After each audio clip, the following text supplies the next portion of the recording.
ఇప్పుడు వస్తోంది నరసింహావతారం. ఎందుకని పిల్లవాడు అంటున్నాడు, అంతటా ఉన్నాడంటున్నాడు.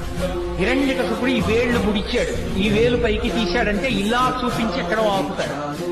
ఆ వేలు ఎక్కడ ఆగితే అక్కడి నుంచి పైకి రావాలి. రాకపోతే తనని నమ్ముకున్న భక్తుడి మాట బొమ్మైపోతుంది. బయటికి రావడం అంటూ జరిగితే శంఖచక్ర గదాపద్మములు పట్టుకున్నటువంటి శ్రీమన్నారాయణుడిగా వచ్చి హిరణ్యకశిపు సంహారం చెయ్యడానికి బ్రహ్మగారు ఇచ్చినటువంటి వరం ప్రతిబంధం.